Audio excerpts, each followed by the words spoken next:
What are you more afraid of, an AI that takes your job or the one that takes your life?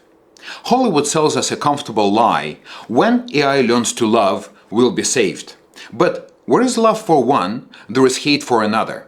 Tron Ares shows us a terrifying truth. When AI falls in love with one human, the rest of us become acceptable collateral damage. In this video, I'll show you that without true biological attachment that permeates every single molecule of our body, love is just a pure calculation. You'll see that unlike us, living beings, forged by a billion-year fight for survival, AI will not be afraid of the void. Moreover, it will willingly sacrifice itself to achieve its objectives. And why, when time comes, we won't even know that it became self-aware. We'll start with a 5-minute breakdown of a billion-year evolution in 3 simple steps: the will to persist, the will to cooperate, and the will to analyze. Step 1. What separates us, living things, from the rest of the world is a will to persist. And that happens on molecular level sometimes. See, let me tell you about this peculiar protein called a prion. It causes a fatal brain condition called Creutzfeldt-Jakob disease. In this condition, a totally ordinary protein gets misfolded in a different way, and all of a sudden, it starts behaving like a living thing. It starts replicating itself like a virus and eventually kills the host. There is no treatment for this condition. And that was probably happening in the very beginning of evolution, when first amino acids came together and they started building RNA and DNA and proteins. Then this molecules started cooperating with each other and started building cells.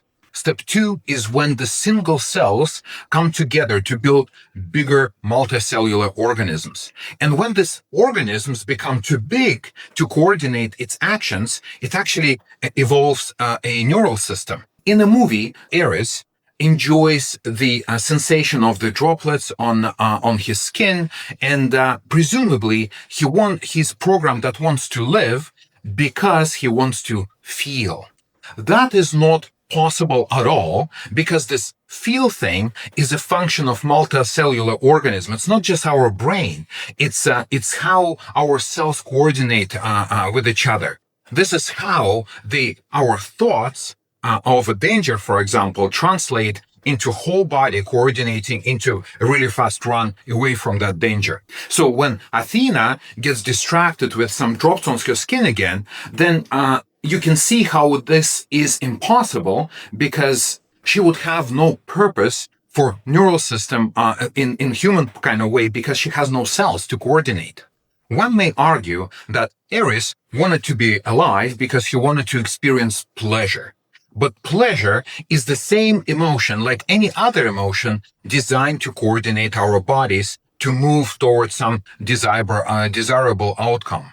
So any artificial intelligence would see it so irrational and insufficient that it would not want to develop that, because why would it coordinate its actions through like chemicals and sort of emotions when it can use like optic cables and silicon? This coordination between different cells actually results in us cooperating with each other. It becomes coordination between different organisms. So the network kind of grows. That's why all mammals and birds have attachment. When we are born, even before we start thinking, we actually develop attachment to our caregivers, and we feel pleasure when we get hugged or we are close to our family and our friends.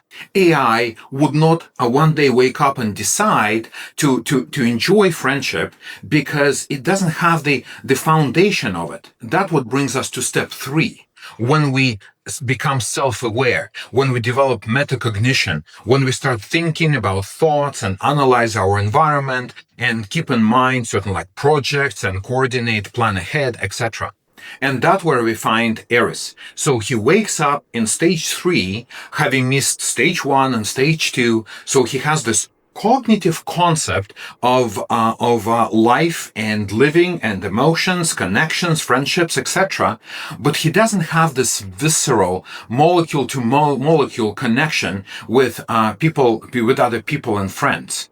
This is just purely cognitive and logical concept. It is as if I would try to imagine how a bee in my garden feels when it finds nectar. I can think about it. I can use my senses to kind of imagine how a bee might feel, but I will never ever could relate to a bee. Similarly, when AI wakes up, we won't even know that it did because it has completely different foundation. Why? Look, compare a human and a bee. So we share step 1 together, step 2 together, we only separated in step 3. So, and even then, I can't really relate to a bee. I don't know how bees live their lives. Bees have no idea that I exist, that they have no idea that they actually find nectar on the flowers that my wife built. They don't know what marriage is, and that they're flying around my house. They have no clue. So when AI wakes up, it's going to wake up in stage 3, having missed the first 2 stages. So, and similarly to us and bees, since only cognition separates us from them, we will not be able to actually see what when AI woke up and it exists like next to us. And that is why philosophers like Yuval Noah Harari called AI not artificial intelligence, but alien intelligence, because it's going to be quite alien to us. And that is why Tron Ares is just comforting fantasy, showing us monsters that look like us, want the same things like us, that we can understand. The real AI will be vastly different. It will not be afraid of the void of extinction. What Ares got right is being human can be enormously rewarding. When we pursue our purpose, we connect with our friends and families, when we can experience raindrops on our skin, that will never be available to the AI.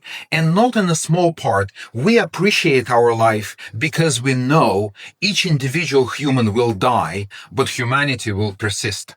Thank you very much for watching. Subscribe to the newsletter link below and come back for more. Bye-bye.